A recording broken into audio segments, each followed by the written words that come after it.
बिस्मिल्लाहिर्रहमानिर्रहीम अस्सलामु अलैकुम रहमतुल्लाह। पाकिस्तान के अंदर जो इस वक्त सिक्योरिटी की सूरत हाल बन चुकी है वो बड़ी बदतरीन हो चुकी है पूरे पाकिस्तान के अंदर। और कोई दिन ऐसा नहीं गुजरा जब हमले पाकिस्तान के ऊपर ना हो रहे हों। कोई दिन ऐसा नहीं गुजरता। हर रोज़ कोई ना कोई वाक़या होता है, हर रोज़ कोई ना कोई हमला होता है। और अब जो हमले हैं पूरे पाकिस्तान के अंदर फैल चुके हैं। खैबर से लेकर बलूचिस्तान और गवादर तक ये तमाम के तमाम इलाक़ों के अंदर तमाम के तमाम पाकिस्तान के शहरों के ऊपर हमले हो रहे हैं, जहाँ पर पाकिस्तान की फोर्सेस को निशाना बनाया जा रहा है, पाकिस्तान की आवाम को निशाना बनाया जा रहा है, लोगों को निशाना बनाया जा रहा है। और अब बात यहाँ तक पहुँच गई है, नौबत यहाँ तक आ गई है कि पाकिस्तान के अंदर उलमा कराम को भी टारगेट किया जा रहा है, उलमा कराम को भी निशाना बनाया जा रहा है। और उलमा कराम में जो सबसे पहले टारगेट किया गया था और उसी से इस महीने की दहशतगर्दी की वारदातें शुरू हुई थी, वो पहला टारगेट था, वो पहला निशाना बनाया गया था, पहला हमला किया गया था, वो किया गया था अकोड़ा खटक के अंदर दारुल उलूम हक्कानिया के ऊपर, जहाँ पर मौलाना समीउल हक के बेटे मौलाना हामिदुल हक को टारगेट करके निशाना बनाया गया। उसके बाद फिर ये वाक़यात चलते हुए यहाँ तक पहुँच चुके हैं कि उसके बाद जाफ़र एक्सप्रेस का वाक़या पेश आता है। बलूचिस्तान के अंदर हॉस्टेज सिचुएशन बनाई जाती है, फिर उसके बाद जंडोला के अंदर, फिर उसके बाद बलूचिस्तान के अंदर नोशकी के अंदर और पेशावर के अंदर बहुत सारे इलाकों के अंदर जो है वाक़यात पेश आ रहे हैं, जहाँ पर दहशतगर्दी खुलेआम हो रही है। लेकिन अभी तक ना तो उसका सद्दबाब किया जा रहा है, ना कोई तदारुक किया जा रहा है, ना इसका कोई हल निकाला जा रहा है। और एक मीटिंग कॉल कर ली गई, एक मुलाकात बुला ली गई, एक मीटिंग कॉल कर ली गई और वो बुलाई गई है कौमी सलामती कमेटी की, जो कि पार्लियामेंट की कौमी सलामती कमेटी है, उसकी जो मुलाकात है, कमेटी की मीटिंग है, उसको कॉल किया गया।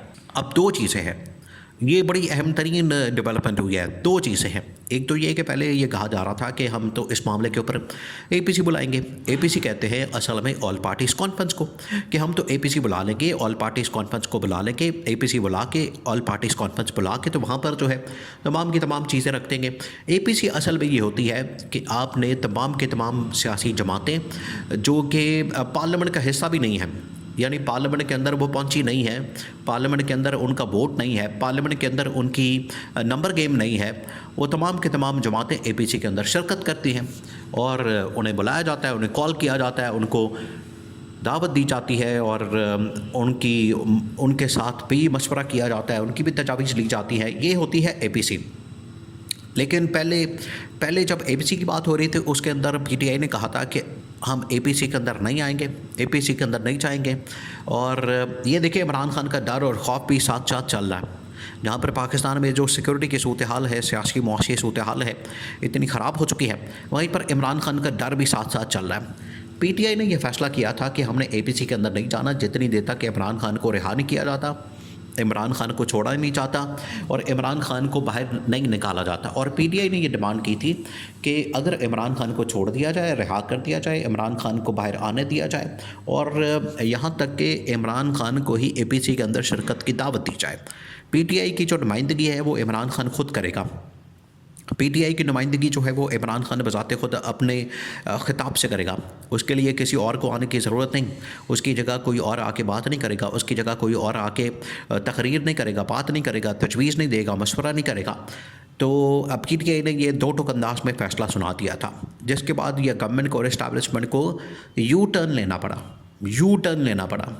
इन्होंने क्या किया, इन्होंने कहा कि हम बजाय एपीसी बुलाने के, जिसमें पीटीआई ने ये डिमांड रख दी है, पीटीआई की जानिब से ये डिमांड आ गई है कि अगर इमरान खान को नहीं बुलाया जाता तो हम इस एपीसी का हिस्सा नहीं बनेंगे, इसमें शिरकत नहीं करेंगे। तो हम एक ऐसी वारदात डालते हैं, हम एक गेम डालते हैं कि पार्लियामेंट की जो कमेटी है, नेशनल सिक्योरिटी कमेटी, उसको बुला लेते हैं, उसका इजलास बुला लेते हैं और उसके अंदर जो है तमाम पार्लियामेंट की जितनी पार्लियामानी जमातें और उनके पार्लियामानी लीडरान हैं उनको तलब कर लेते हैं। असल में होना क्या, अच्छा, इसके अंदर जो है तमाम के तमाम जो टॉप मिलिट्री लीडरशिप है, इसके अंदर तमाम की तमाम जो सिविल लीडरशिप है वो शिरकत के लिए पहुंची है और उन्होंने शिरकत की है। एजेंडा उसका बड़ा क्लियर है, पाकिस्तान के अंदर मौजूदा सिक्योरिटी की सूरत हाल, उसके ऊपर ब्रीफिंग, सियासी मुआशी सूरत हाल, उसके ऊपर ब्रीफिंग, आगे लाया अमल के अपनाना है।